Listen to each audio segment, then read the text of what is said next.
Okay, guys, so now we're going to go over section 14.2 and 14.3.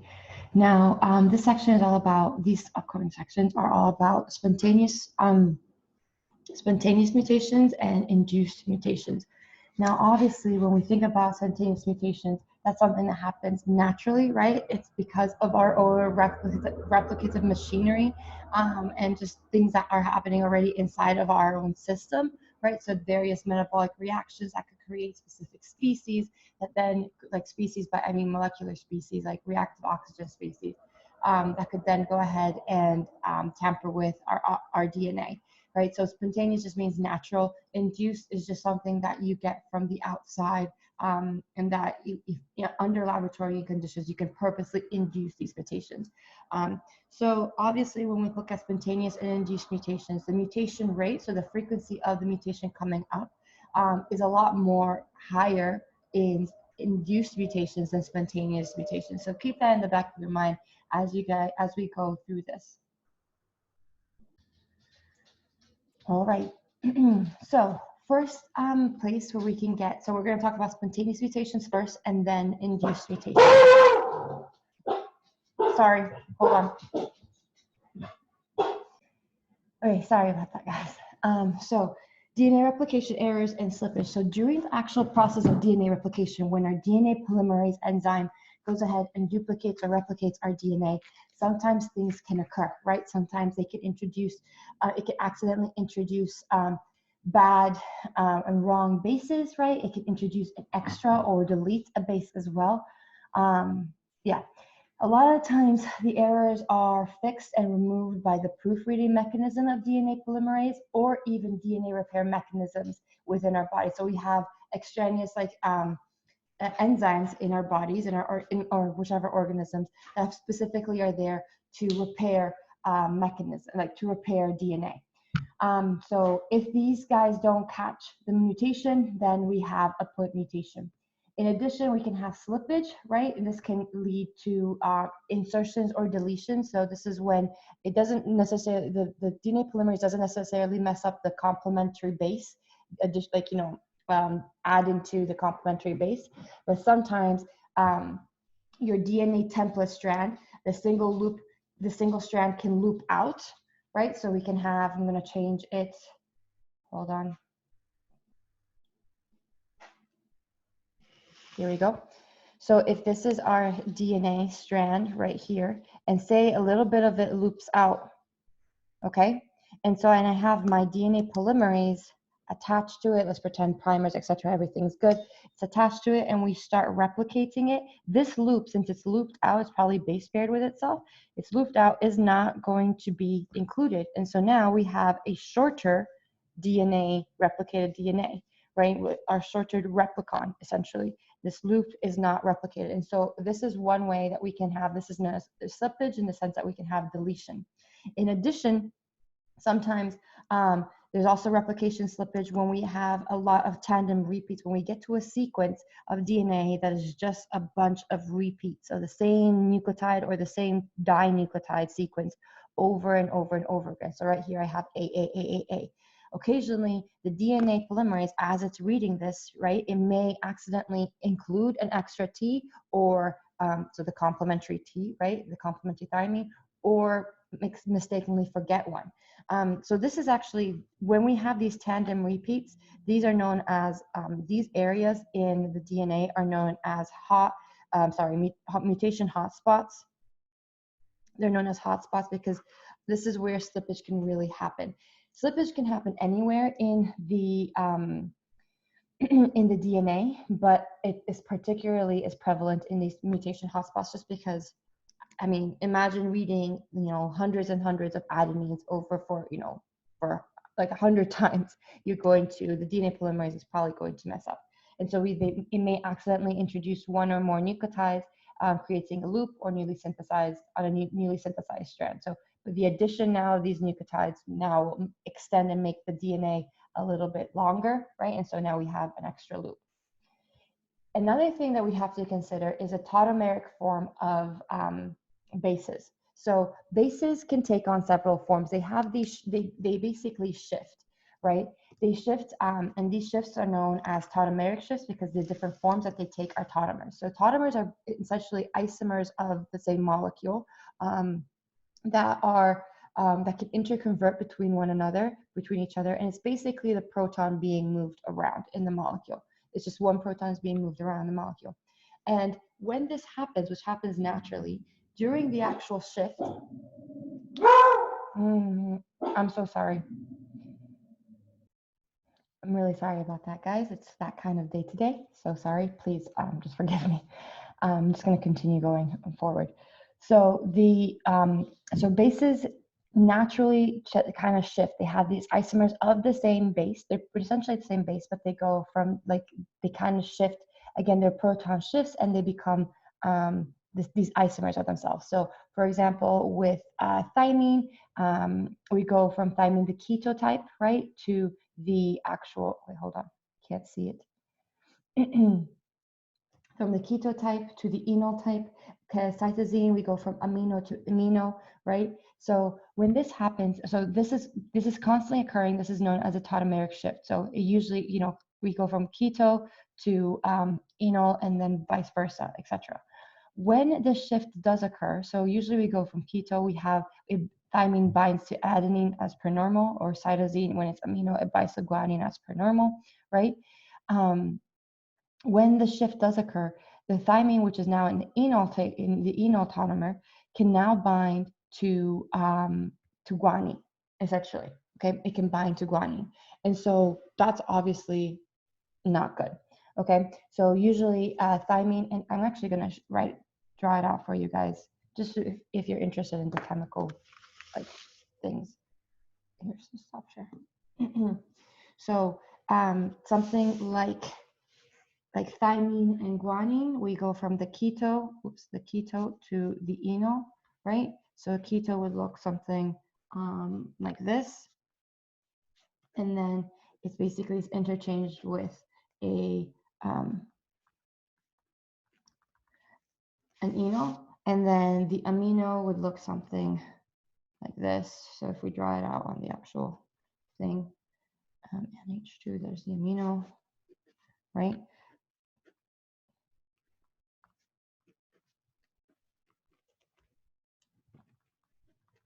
So the amino to amino. And so this would happen with C, C, I wrote a G, C and A, okay? So when these tautomeric shifts do occur, they may introduce permanent base pair changes and mutations. So now where we would have basically a T now in its enol form can bind, in its enol form can bind and form a through triple hydrogen bonding to a G. When we have a C, it can bind now to adenine, among others, right? So the mutations occurs during DNA replication when a transiently formed tautomer in the template strand pairs with a non-complementary base. So a transiently, like it happens, we have this shift, okay? The T is no longer in its keto format, it's in its enol format. And then during that shift, it's a transient, usually it would converts back, right? But during that time, it can base pair with a non-complementary. So this is T-enol, you can think of it that way. It can base pair with a non-complementary base. So this is problematic because say we have something like this, right? This is our DNA strand, our double DNA strand. And so when we have replication, we have separation of the DNA strand, G and C. And let's pretend this thymine right here, which is usually in its keto format, right? Okay, it turns into its other isomer, enol. And so now we have T-enol. And we know that with T-enol, it can now base pair, instead of binding, doing its normal complementary base adenine, it'll bind to guanine. So once we add our DNA polymerase starts, replicating the DNA here, it's going to replicate the DNA as per usual, CG. So we have, if you look at this DNA molecule and compare it to the original, it's the same. But in this one, it's going to include TT. It's going to see a T, and instead of adding an A, because it's in its enol format, it'll add a G. And so now we have G, C. Okay, So now we have this introduction, this introduction of a guanine, which is really problematic because even when we go back, the tautomere shifts back and it becomes keto. At this point, when this molecule replicates again, we are now going to have TCG, TTGGC, right? And so even if this has TTAGC, which looks like, because it's back in its keto format, and it looks like the original that it was, way back in the first generation, this now is completely different. TTGGC is going to be AACCG. So now we've introduced basically a GC base pair, right? So this is essentially a point mutation where one of our nucleotides has been substituted. Okay, so the next round of replication, the mismatched member of the base pairs are separated and each becomes a template for its normal complementary base, and this essentially introduces a point mutation. So this is one thing that could potentially happen. So tautomeric shifts, normal, they occur normally in us, but when they do, we can introduce permanent point mutations. Oh, you can see here, basically, the tautomer is A, so this would be the A to C, right? So we go from the amino to the amino format, and in the amino format, the A actually binds to C, and then as it continues, now we have a permanent introduction of a GC base point mutation. Okay, we also have things known as depurination and deamination. So this is when the actual base itself gets damaged in some way. Depurination is essentially getting rid of the loss of the nitrogenous base in an intact DNA. A lot of the times that the nitrogenous base is a purine, like adenine or guanine, and that's why it's called depurination. Deamination, the amino group in the cytosine or adenine is converted permanently to a keto group. Okay, so the amino group in cytosine or adenine is converted to a keto group. And so now, essentially, cytosine starts acting like uracil, and adenine starts acting like another kind of base called hypoxanthine. Now, hypoxanthine is found quite naturally in tRNA. It's a derivative often found in tRNA, but usually it's not found within DNA, right? We don't want it to be found in DNA. And this is because hypoxanthine, normally it can basically pair up with cytosine. So we'll see now. So now the amino group in the cytosine or adenine have changed cytosine, except for cytosine to act like the U, right? Because the amino is now a keto group, and the adenine to act as hypoxanthine. And what happens now? If cytosine is basically a uracil now, eventually in the next replication, we're going to add, there's a completely new change, a point mutation change, where we have an adenine and a thymine instead of a cytosine and then what used to be a guanine, right? If adenine gets changed to hypoxanthine, if we have deamination and we get hypoxanthine, eventually in the next replication, because hypoxanthine binds to cytosine, the next one we're going to introduce, instead of the normal AT, where we'd have AT, now we're going to have a GC. Okay, this occurs quite naturally, right? So this occurs spontaneously in our bodies, but it can also be induced. So different mutagens can actually cause this to happen more. Then we also have depurination, so that's the loss of a nitrogenous base. Usually that nitrogenous base is a purine, so adenine or guanine, and that's when we have, basically that's why it's called depurination. So with depurination, do I have it here? No. With depurination, essentially the carbon that is attaching, like the first prime carbon that's attaching the deoxyribose, so the sugar, to the actual nitrogenous base, so in this case the purine ring, right? Normally you have the first carbon, the first prime carbon of the deoxyribose, and the 9th position of the purine ring. That's broken, and so when that's broken, we get an apurinic site. So basically, it's a site without, you have the phosphate, you have the deoxyribose in the nucleotide, but you don't have the actual, I just realized I never switched over my camera, sorry. You don't have the actual nitrogenous base, okay? And so it's basically, it looks like the phosphate and the deoxyribose are still participating in the phosphodiester bond of the DNA, right, of the DNA sequence. So it's still there. But basically, when the DNA polymerase tries to read it, it sees an empty spot, right? There's nothing, there's no base to read. So what it does is that it just introduces a new base, what it thinks is a complementary base on the strand that it's making, just randomly out of nowhere. So if this is not repaired, once the DNA polymerase arrives at the site, it will randomly put in a nucleotide. And this nucleotide may have been, the correct complementary one to whichever purine we lost, right? Or it just is completely different. So this is another way that we could introduce point mutations. Another way that we can have spontaneous mutations in our bodies is just through normal cellular mechanisms. So we, when we go through aerobic cellular respiration, we have oxygen at the end of our electron transport chain. Hopefully, I'm not going to explain all of that, but hopefully this is ringing some bells. So at the end of the electron transport chain, essentially what's happening is the electrons are jumping from one electron carrier to another until we get to our oxygen.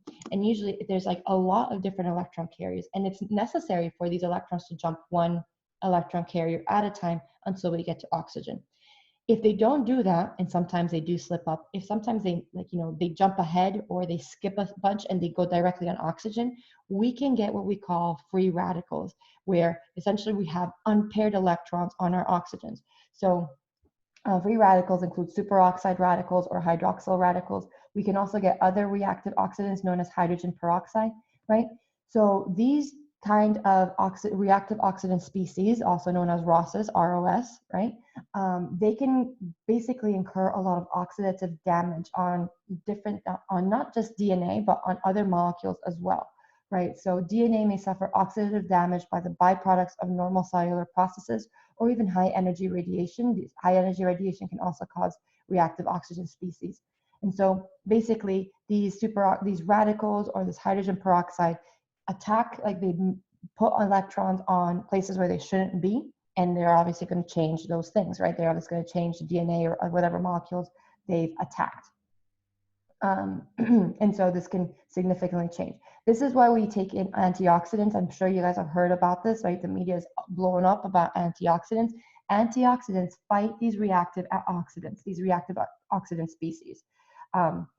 Yeah, so they can incur hundreds of different types of chemical changes in the DNA, from base modifications to the loss of a base. So we have that depurination that we just looked at, and even single-stranded breaks, right? So lots of oxidative damage that we can get. Moving on to, I believe this is section 14.3. I don't know.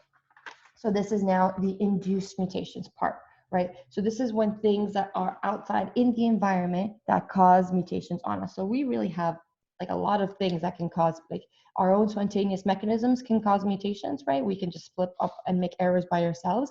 And then from the outside, we can basically, there we have all these mutagens which cause mutations. So mutagens are natural or artificial agents that induce mutations. So there could be natural or artificial. Natural, things like UV rays. UV rays come from the sun, right? UV rays, or even like cosmic rays, those are natural. Or even like fungal toxins, they're natural. Fungi make them. Artificial are things that we create, right? Or things like acetaldehyde in cigarette smoke, the different like nitrates and nitrite preservatives that we put in like different meats, right? Like bacon and hot dogs and pepperoni. Those things we put in these specific preservatives to kind of preserve these processed meats. Barbecuing as well. I'll get to all of this, right? So induced mutations increase the rate of mutations above the spontaneous mutation background. And that's just how do these mutagens actually lead to mutations.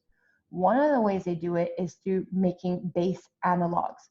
So base analogs, pretty much in the name, right? They're analogous to our normal natural occurring bases, but they're not actual bases. So base analog is a compound that can substitute for a purine or a pyrimidine during nucleic acid replication.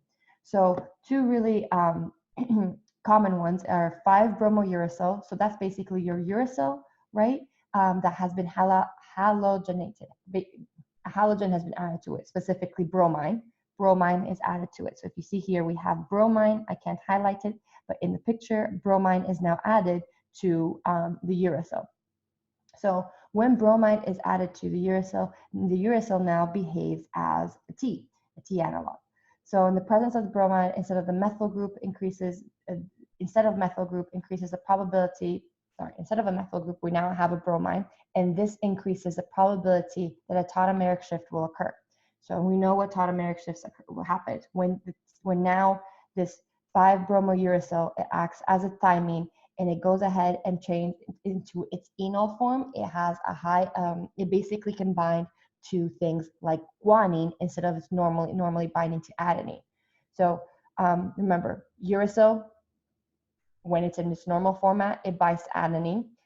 5-bromouracil also binds to adenine, but 5-bromouracil has this added kind of propensity to change its isomer, to change its tautomer very often.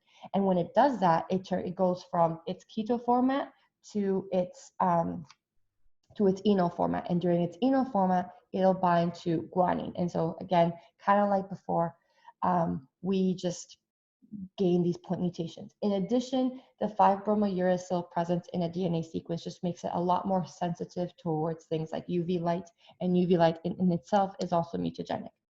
We also have another example is a 2-aminopurine. This acts as an analog of adenine, and it can base pair with thymine and cytosine. So again, just adding base mutations, point mutations. We also have alkylating, intercalating, and adduct-forming agents. So alkylating agents, these are agents that donate their alkyl group to an amino or keto group in the nucleotide, right? And if we do that, obviously we're going to be changing the complementary rule between different nucleotides, right? So we alter the base pair affinity.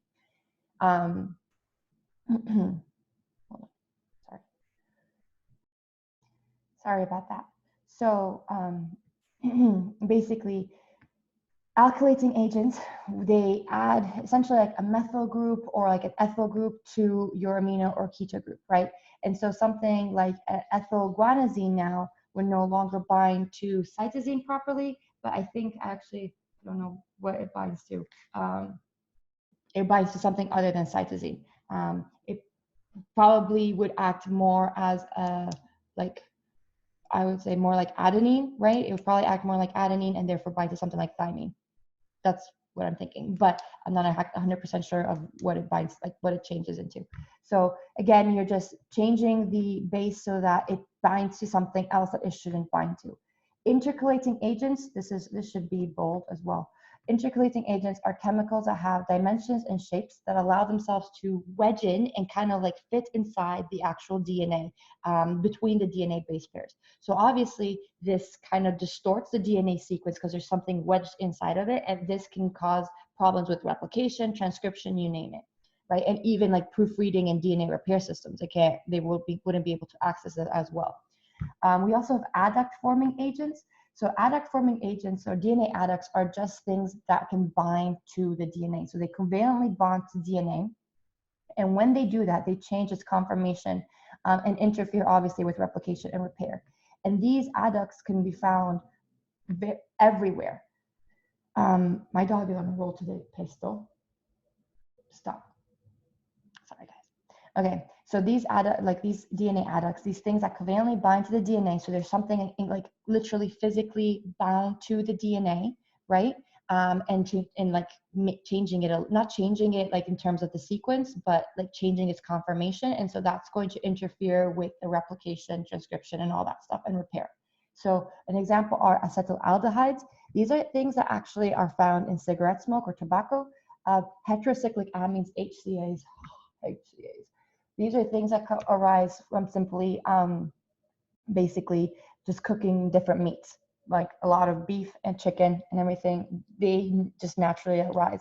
Amazingly enough, they found that microwaved food, like microwave meats, actually make very minimal amounts of HCAs compared to grilling food, right? So that charged, tasty grill taste that you have, there's a lot of heterocyclic amines there. And so these things can go and bind to your DNA and then mess around with the replication and the repair of your DNA.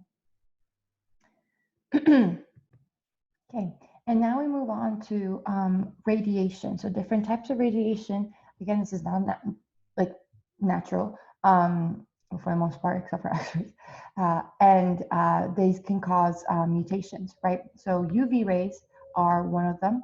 So UV, there's actually three types of UV. We have UVA, B, and C. UVC is it's all. So if you look at the electromagnetic radiation, the spectrum. There's all different kinds of wavelengths, right? I believe I have it right here. Different kinds of wavelengths, and usually like wavelengths that we measure in nanometers. Really short wavelengths like gamma rays, right? It goes from really short wavelengths all the way to really long wavelengths like radio waves. So UV rays, you have UVC, which it has the shortest amount, like the shortest kind of wavelength. And it has a wavelength about 260 like in the range, and one of the wavelengths is 260 nanometers, and at that wavelength it is readily absorbed very much so by DNA, and when that happens it can mutate, right? Wavelength's also really important because it actually even tells you the energy of the actual radiation. So things like gamma rays and X-rays, and even other things like cosmic rays, they have very short wavelengths, and the shorter the wavelengths, the more energy they have, and therefore the more problematic they can be. So they are actually have more energy than UV radiation. So anyways, so UV radiation, it's readily absorbed at 260 nanometers in our DNA, which is really bad. Our proteins absorb it at 280 nanometers. Thankfully, though, UVC, which has that range, is for the most part kind of not let through into our actual atmosphere, etc., thanks to the ozone. So, but of course, there's a couple of issues with that as well. Anyway, so with UV radiation, the main thing that occurs is we form these pyrimidine dimers. So the pyrimidines in question usually are thymines. And so essentially you form these, if there's a thymine next to another thymine, on one strand of DNA, they're going to link up and form these dimers. And so they basically form a kink in the DNA strand. And this, of course, is going to introduce errors when it comes to replication, transcription, repair, anything, right? And so, yeah, it introduces errors. So this happens especially between thymine and thymine. It can be extensive and can cause cell death. In fact, actually, UV radiation is one of the main things that we use to get rid of microbes, right? It's germicidal. It's a way that we use to we get rid of these microbes by basically bombarding them with UV radiation. And because the UV is going to introduce all of like these crazy pyrimidine dimers, these thymine dimers within the DNA of the bacteria isn't going to make it, right? So for example, Europe, a lot of European countries, they filter their water through UV radiation. I know America doesn't. I know America uses chlorine, I believe, for the most part. I think it might be changing over. Um, and then we also have like specific, like in specific labs, right? Like a lot of microbiology labs, or even like the hoods or something, when no one is in them, when no actual human being is in them, when everything's closed, they turn on these UV lamps, which just basically like, light up the entire lab with UV rays and are killing the microbes. So we can use these mutagens to our advantages as well, right? We can use them to mutate things that we don't want to live, like microbes. So then we have ionizing radiation. Ionizing radiation is in the form of, like I said before, cosmic rays, gamma rays, X-rays. These are highly mutagenic because they are such small wavelengths. So I kind of think of them as like finagling their way into the DNA even better, like into DNA or any other kind of molecule even better. And they're very high energy, and so they cause a lot of problems. So they can penetrate deeply into tissues, causing ionization of molecules. So not just DNA, of any molecule really. And this is known as ionizing radiation. When it does work with molecules, the stable molecules are transformed into those free radicals. We've kind of talked about free radicals already. Remember those reactive oxygen species like the superoxide free radical or the hydroxyl free radical? So free radicals now just have like these electrons that they don't know what to do with, and they just want to put it on something else, on another molecule. So they have chemical species that contain one or more unpaired electrons, and they can cause a lot of damage. So it can also directly, so apart from creating these free radicals, which will then tamper with the DNA, the ionizing radiation can also directly affect DNA by changing nucleotides, breaking phosphodiester bonds, so causing single-stranded or double-stranded bonds, breakages, disrupting the integrity of the chromosomes, leading to things like translocations, right, or transversions. And so it causes a variety of chromosomal aberrations and just DNA aberrations in general. In fact, actually, when you look at ionizing radiation, we have a linear relationship between the actual rate of mutations, right, and the dose of the ionizing radiation. It's very linear. So if you give 2 times the amount of ionizing radiation, you're going to get 2 times the amount of mutations. It's very potent. I think that's it for this section. All right, apologies for the dogs and the dog. That was just one dog causing mayhem in the background. Sorry, guys. Please bear with me.